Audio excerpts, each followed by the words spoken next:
Ah ouais?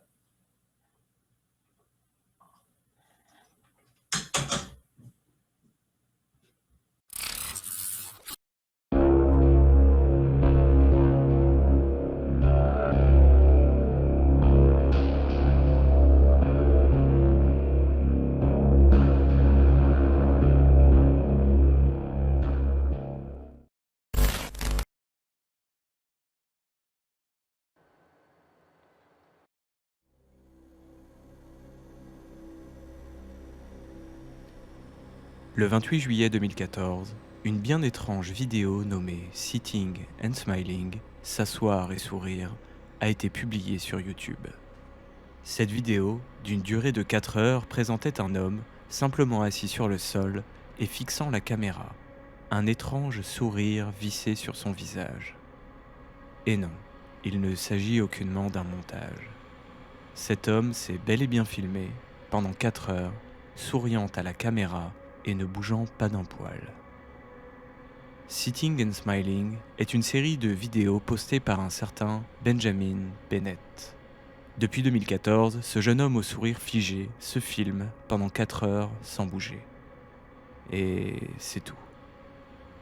En 2021, il est possible de recenser un total de 310 vidéos, toutes d'une durée de 4 heures, au sein desquelles Benjamin se tient immobile face à la caméra. 1240 heures, soit presque 52 jours entiers de vidéos, à sourire silencieusement à la caméra. Naturellement, ces étranges vidéos ne sont pas passées inaperçues, et chacun allait de sa petite hypothèse. Certains pensaient qu'il s'agissait là d'une performance artistique. D'autres estimaient qu'il était question d'une technique particulière de méditation, pendant que certains optaient pour une manifestation d'un trouble mental. Si les motivations de Benjamin Bennett sont restées mystérieuses pendant une longue période, un consensus s'était créé sur le fait que ce dernier faisait preuve d'une détermination et d'une patience à toute épreuve. Il est en effet possible de remarquer que dans sa vidéo numéro 5 du 25 novembre 2014, qu'une sorte de scolopendre ou de mille-pattes semble sortir de la poche de sa chemise. Un peu plus tard, une mouche se pose sur son visage et Benjamin reste impassible. Dans chacune de ces vidéos, Benjamin semble figé, déterminé à ne pas bouger d'un centimètre et à sourire fixement à la caméra. Mais si les insectes s'invitant sur le corps de Benjamin pourraient mettre à mal le mental de ce dernier, il a été confronté à bien pire. En effet, au cours d'une de ces vidéos, un bien étrange événement s'est produit. Regardez l'extrait suivant.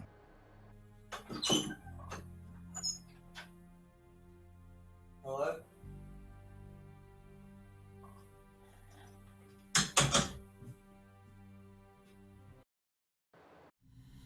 A priori, rien de bien impressionnant.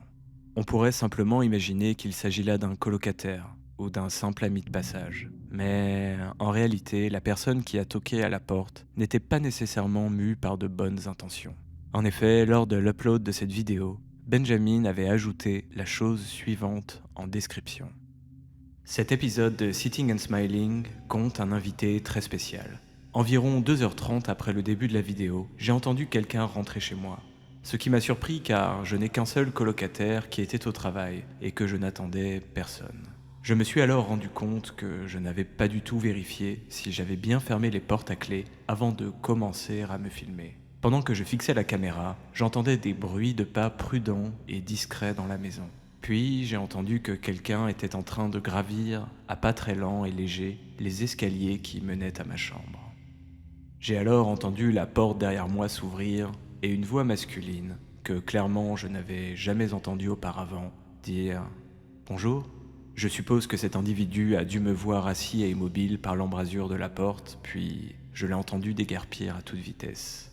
Une fois les 4 heures de vidéo écoulées, je suis descendu inspecter le rez-de-chaussée. Les portes étaient bien fermées à clé, mais l'une des portes qui donnait vers l'extérieur avait été forcée. Étrange.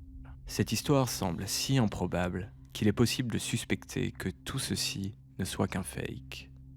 Qui resterait immobile, assis en tailleur en souriant à une caméra, alors qu'un potentiel cambriolage est en train de se produire. D'ailleurs, j'étais pratiquement persuadé que tout cela n'était que mise en scène. Et puis, certains éléments m'ont quelque peu fait changer d'avis.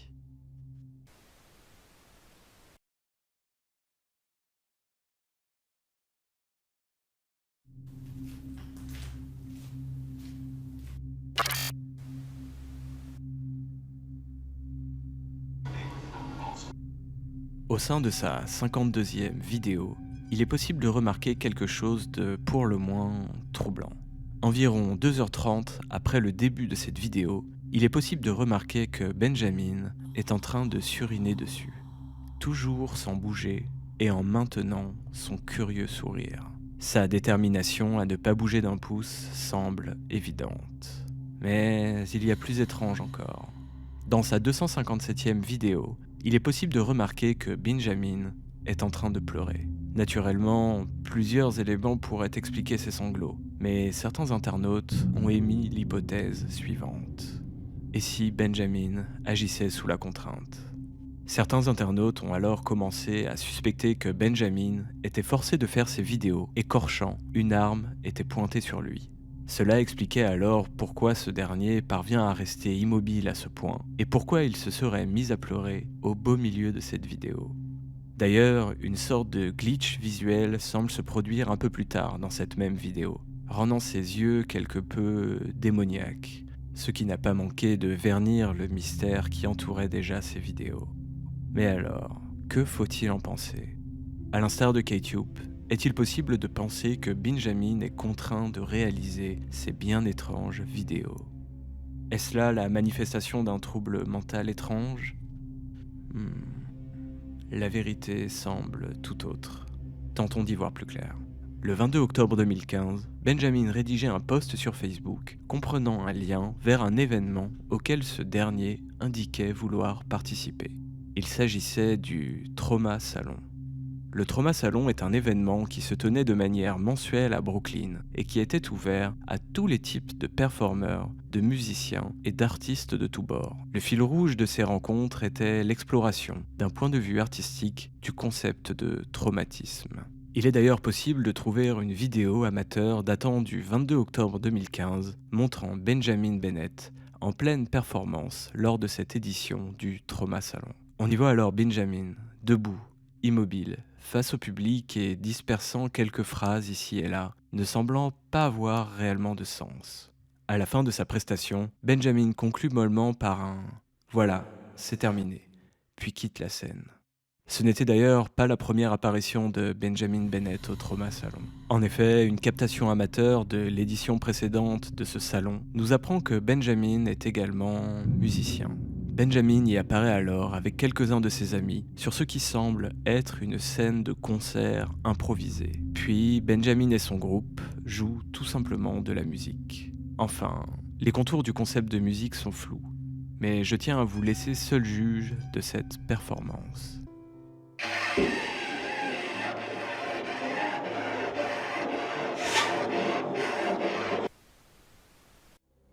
D'ailleurs, Benjamin possède également un compte Bandcamp, où il est possible d'écouter et d'acquérir ses productions musicales.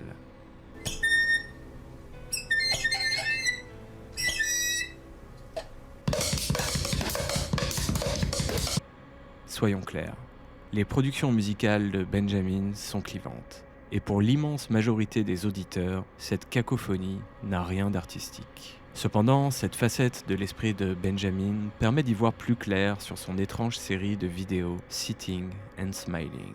Il s'agissait donc clairement d'une performance artistique. Au sein d'un article publié dans le magazine Vice US, Benjamin Bennett se revendique d'un mouvement méconnu du grand public nommé l'Endurance Art. L'Endurance Art est une catégorie de performance artistique essentiellement basée sur la difficulté, la douleur, la solitude et l'épuisement. Une des figures de proue de ce mouvement se nomme Te-Ching Hsieh. Cet artiste taïwanais a voué la majeure partie de sa vie à l'Endurance Art. Ses performances les plus célèbres ont consisté à s'enfermer dans une cage, sans lire, parler ou même regarder un écran pendant une année entière. Un autre de ses projets a consisté à vivre dans la rue pendant un an, et ce sans jamais rentrer dans aucun bâtiment.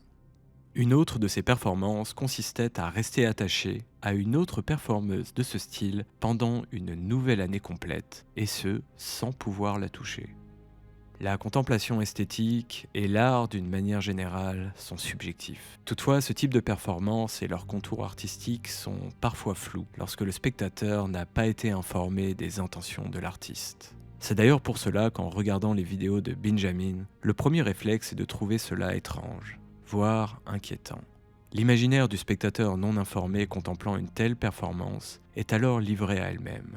L'intention de l'auteur est alors déterminante. En effet, d'un point de vue formel, peu de choses distinguent les productions de Benjamin Bennett du youtubeur français Jem Jem, qui propose lui aussi des vidéos qui pourraient relever de l'endurance art. Je trouve même que ce dernier va plus loin que Benjamin dans ses productions. La vidéo dans laquelle Jem Jem regarde son reflet pendant 10 heures de suite est totalement hallucinante et proche de la torture. Mais jamais ce dernier n'a revendiqué une quelconque ambition artistique. Ce qui prouve une fois de plus l'importance capitale de la volonté de l'auteur, et à quel point la frontière entre performance artistique et expérimentation extrême est parfois terriblement ténue. J'espère que vous avez apprécié cette vidéo, n'hésitez pas à vous abonner, et je vous donne rendez-vous très bientôt pour un nouvel épisode d'Obscuria.